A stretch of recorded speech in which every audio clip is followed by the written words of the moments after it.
This video is to revise primary, secondary, or tertiary compounds of alcohol, halogenous alkanes, and amines. Okay, let's look at alcohol first.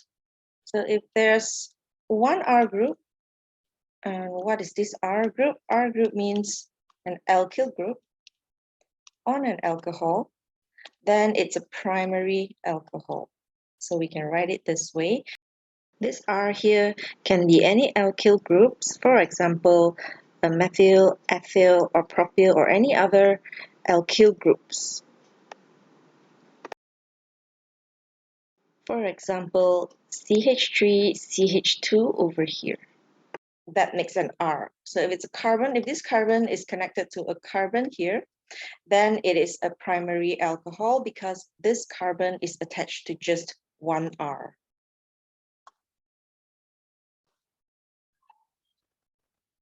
I'll replace the R group with a methyl here. And then let's look at secondary alcohols. Secondary alcohols means that there's two R groups, so two carbons attached to the carbon that is having the OH. So we always look at the carbon that is having the OH. So I'll put a yellow square box here on the carbon that is having the OH. And let's put two methyl groups. Could be this one, the right and the left one, or the left one and bottom one, that's fine. Either way it works. And a H here. So if you look at this, that is one R group and two R groups, or rather two carbons are attached to the yellow carbon here, the one with the yellow box here. So that makes it a secondary alcohol. Next, tertiary alcohols. Tertiary alcohols, it means that the carbon that is having the OH has three carbons attached to it. Three alkyl groups, three R groups. So I'm going to put three methyl groups here, or maybe I'll change one of it to an ethyl instead. So let's put an ethyl here.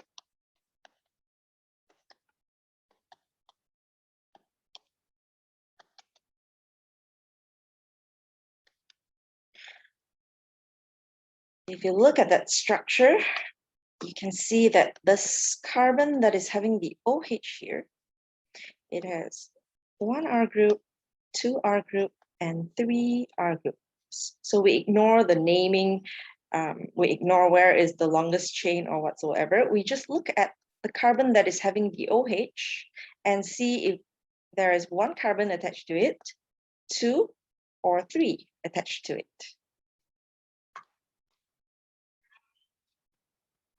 Let's determine if number 1, 2, 3, or 4 is primary, secondary, or tertiary.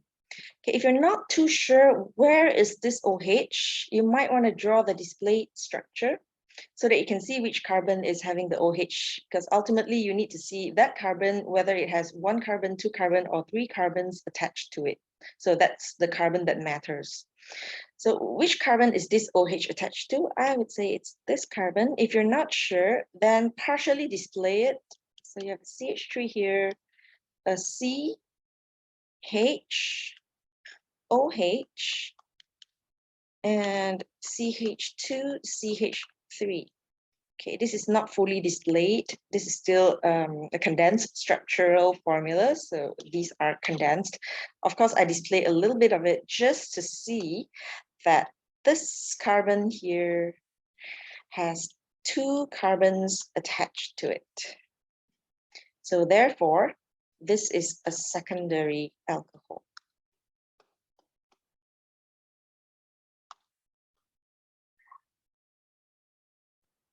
Remember from the previous videos, I told you before, carbons must have 4 bonds.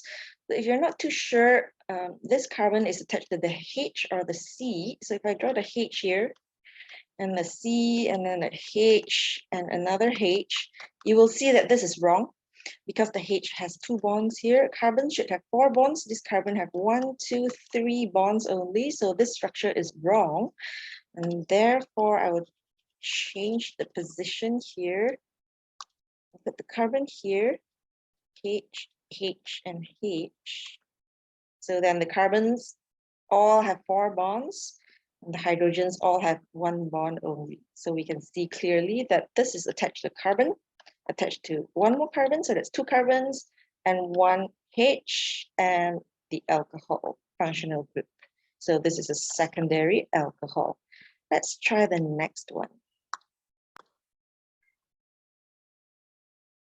Okay, it could get tricky when you see like a branch here, and you might suspect that it could be a secondary or a tertiary alcohol, but let's display it a little bit partially, not the whole thing. So I'm just gonna display this portion of it.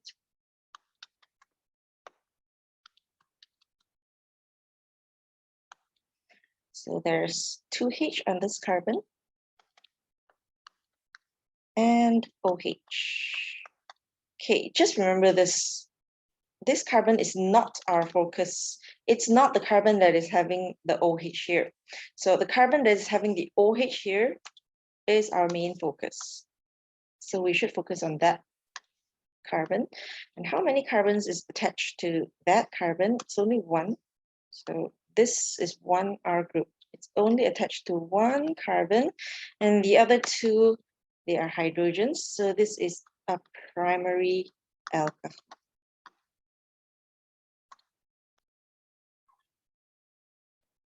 The third one, you see a branch again, so we can suspect that it's secondary or tertiary again. So I'm going to draw the carbon here.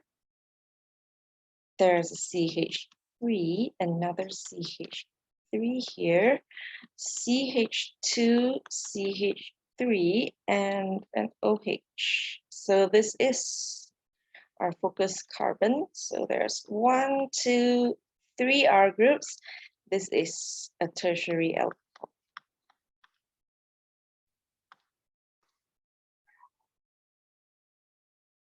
Again, we see branch here, so it could be a secondary or a tertiary. So you can only suspect it, but let's partially display it again so that we can confirm whether it's a primary, secondary, or tertiary.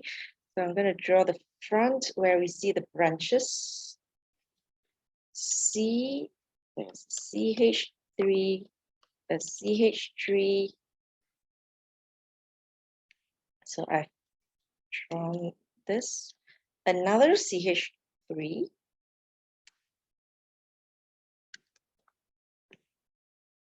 next a CHOH, a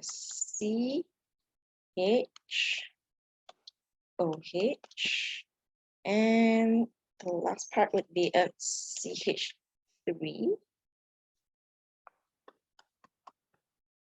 Okay, remember that this is not the focused carbon. This is not the carbon that we're looking at. It's the carbon that's having the OH that we're looking at. And so this carbon is attached to 1 carbon and 2 carbon, or 1 R group, 2 R groups. This is a secondary alcohol.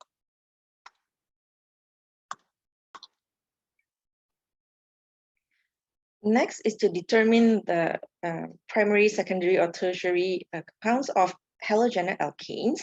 If you've already understood this part in alcohols, then you can skip this part of the video towards the end, because it's the same way to determine whether it's primary, secondary, or tertiary for alcohols and halogenic alkanes. So it's the same method or concept. So we're going to do the exact same thing again. Look for the carbon that is having the halogen and see if there's 1 carbon, 2 carbon, or 3 carbons attached to that carbon. So in this case, I would see that the first carbon is having the Cl. So let's draw that in display.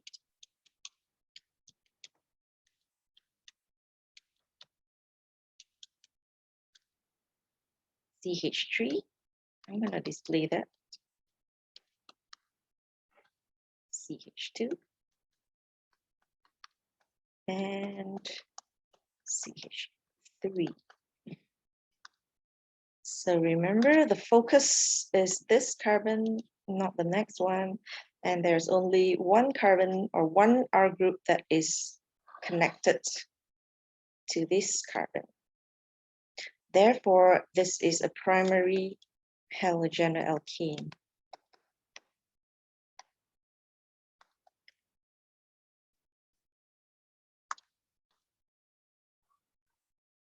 Next example, which carbon is having the Cl? This time I don't really have to display it, but I will later partially display it for you. But if let's say I'm just looking at this condensed structure and I'm going to determine whether it's primary, secondary, or tertiary, let's just look at this carbon because it's the one that's having the Cl. And I'm pretty sure it's attached to 1 R group, 2 R group, 3 R groups. It's definitely going to be a tertiary halogenoalkene.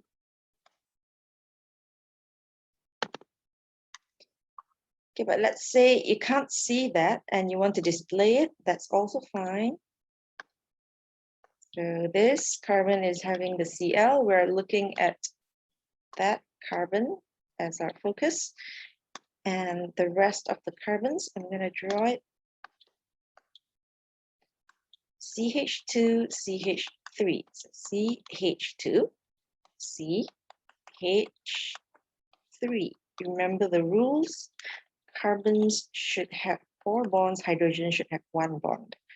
Another CH2, CH3,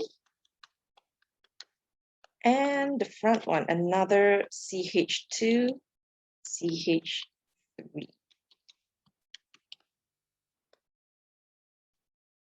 We can see that this main carbon here is attached to 1 carbon, 2 carbon, 3 carbons.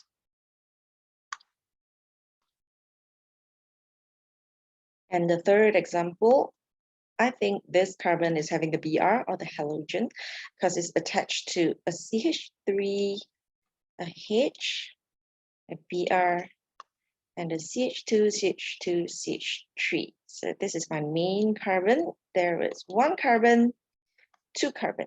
So it's a secondary halogenoalkane.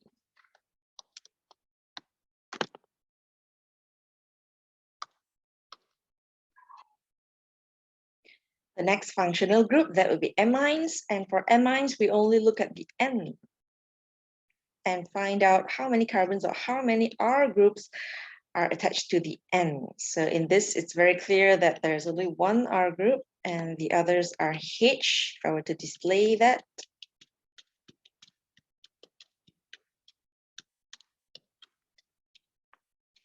N should have 3 bonds if it's not charged.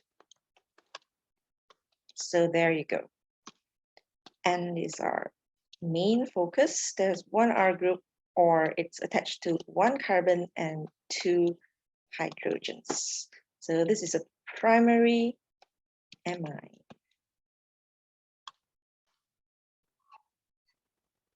Next, I'm going to directly display this CH3, so CH3 and CH2, CH3. So that's 1 R group, 2 R groups. We're looking at the N. So that's a secondary amine.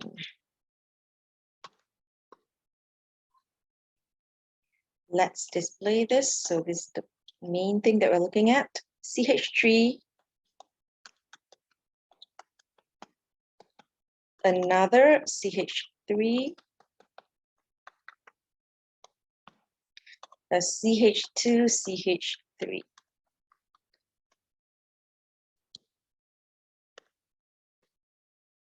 All right, that is 1, 2, and 3 R groups, so tertiary amine.